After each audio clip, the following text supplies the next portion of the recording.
Good morning, notable leaders. I thought that today we would talk about the MVP when it comes to a business. So your minimum viable product.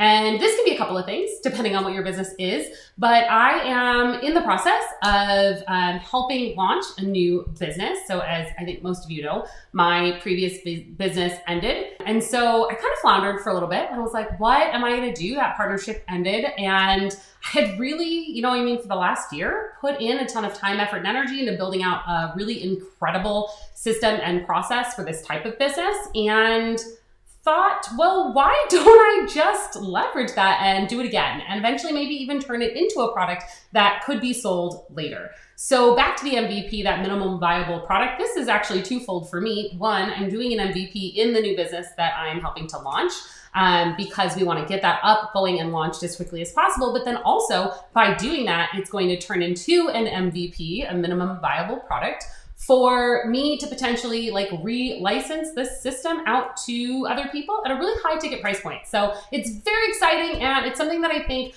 probably most of the people watching this can leverage and hopefully take advantage of, but getting that early stage of something just up and going so that you're kind of testing the market, that's the point. A lot of times I think we feel like it has to be all encompassing, ready to go, perfect before we put it out there into the universe. And I'm not talking don't grammatically check your funnel by all means, look for spelling mistakes and do what you can.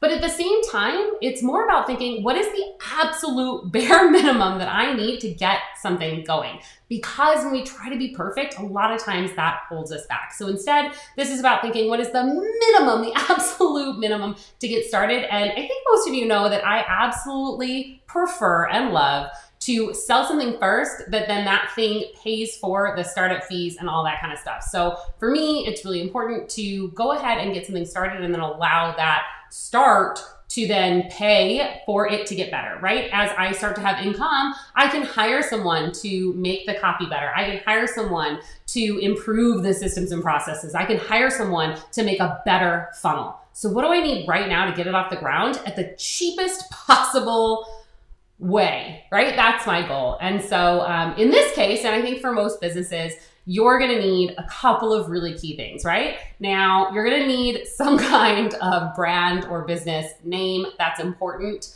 You're probably going to need, if you don't already have, an EIN, which is your business identification number. You're gonna need that. And if you already have an existing business and you're looking to start another one, I personally suggest starting it as its own business, keeping them separate. You can do a DBA, doing business as, under an existing business. And if it's you personally, solely owning both businesses, you're not partnering with anybody, you're not working with anybody, that can work out. But having two totally separate businesses does a couple of things. It definitely protects those businesses from each other and it protects them from you. An LLC is designed to add that level of protection, that limited liability, right? That's its goal. So we can protect it there. It makes the asset a little bit more sellable. If you do plan to build something and sell it off later, having it be its own business and all its assets kind of in one business organization makes it a lot easier than if you're trying to parse it off of something existing. And there's a lot more benefits. You can look into that. But in this case, I am starting up a fully new business for this. Again, keeping it separate, keeping it clean. So for us, it's going to be what's that, business name, brand name. Then you need a URL. Of course, you need to be able to send people somewhere. It's very hard for someone to buy from you, though not impossible if you don't have a website. And for those out there that freelancing is going to be your first business, right? If you're not selling a physical or digital product, if you're just freelancing, meaning you're doing work for someone else, you might not even need a website to get started. So don't think, oh shoot, well, I don't have a website or I don't have a portfolio, so I can't get started, because you totally can. You don't need those things for certain businesses. But if you're gonna do any kind of e-commerce, physical product sales, digital product sales, anything like that, where you're selling something, you're not really necessarily working for someone else, you probably are going to need a website. You're probably going to need that URL. And coming up with a good one that's easy for someone to type in, that makes sense logically with your business can be a challenge. So don't get too hung up on it, but URLs are hard to change down the road. So I would definitely put some time and effort into there. So you're gonna need that. Then once you've got your brand name and your URL, it's time to go get that EIN, get your business set up, a business bank account so you can obviously set up your Stripe or whatever payment processor you want to use. You're gonna need a bank account for that and start running that payment process. And then some kind of simple, basic website. Now, do you want it to be quality, clean, functional? Yes, all of those things. But again, starting with something is better than never starting at all. So get something out there.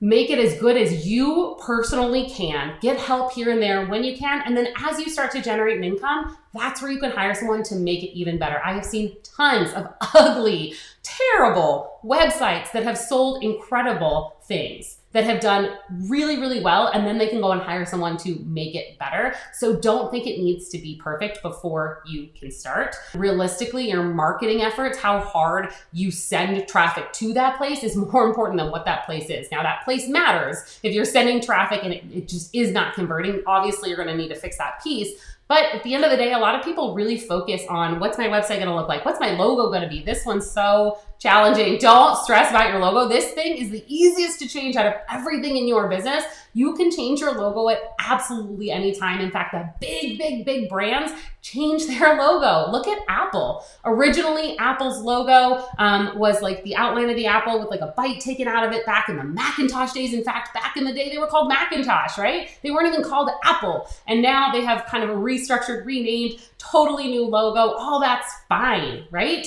Big brands change their design over time to fit the time, the trends, all that kind of stuff, and that's okay. So don't stress about your logo. I promise you, no one is going to decide whether or not to work with you based on your logo. And honestly, if that is the deciding factor on whether or not they're going to choose your company, they're probably not a good fit for you anyway. With that being said, don't let your logo be the thing that holds you up from launching. Again, that's easy to change. And then if you focus too much on all these back-end pieces, on the website, on the logo, on the name, on the brand, and you have no strategy for actually driving traffic and no strategy around how you're going to sell the thing you want to sell, all of the effort that you're putting in on all the other pieces will not matter. Because if you can't get people to the website, you could have the most gorgeous, fantastic website on the planet with the best copywriter designed by the most incredible person. But if no traffic, no people ever get there, it doesn't matter.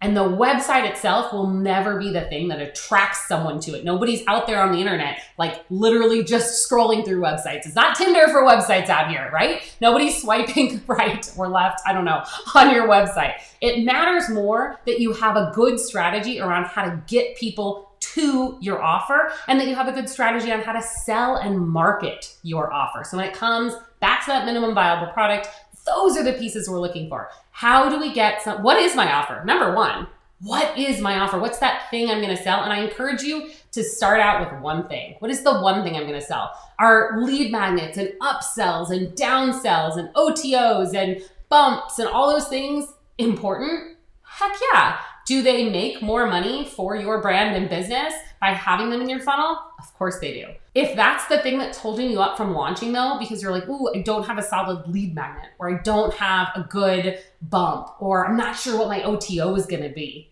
Don't let those things hold you up from launching, because they will not be the thing that makes or breaks whether or not your business can start. They can definitely increase how much volume, how much cash, how much overhead your business has or doesn't have, but they're not the thing that's gonna make or break your business to start.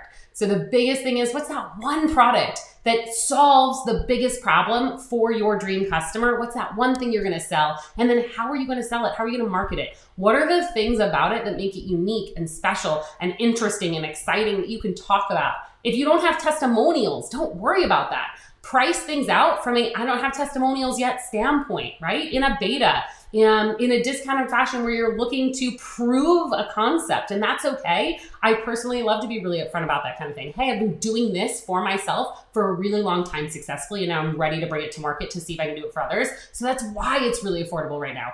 Get in, let's do it together. Let me prove to you that I know what I'm doing. And then on the backside, I'd love to get a testimonial from you. You're gonna get a great deal, and I'm gonna get to prove that this concept works, not just for me, but for other people. So it's a great way to do that. So I would love to know from all of you, do you have your MVP? Are you starting something new? Are you sticking with something you already have? And if you have questions about how to get that minimum viable product up and going, how to really launch an MVP, or what that should look like, drop a comment below. Let me help you out. That's obviously the goal of all of this, is to help you get up and going, get traffic. If you're wondering, like, how do I get traffic? We talked about traffic last week, so go back and watch that video. And with that, just again, drop some comments below. I'm here to help. So I will see you all next week. I hope you have an amazing rest of your day, and I hope that you find this helpful. I know sometimes launching something new can be challenging and fearsome, especially if you're a little bit like me, right? Transitioning from one to the next.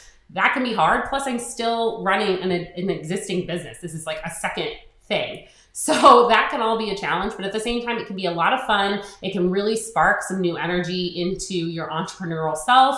And it can be a great way to test the market to see, is this thing even worth doing, even worth turning into a full-fledged business? Does anybody even have an interest? So with that, have an amazing week, and I'll see you all next Monday.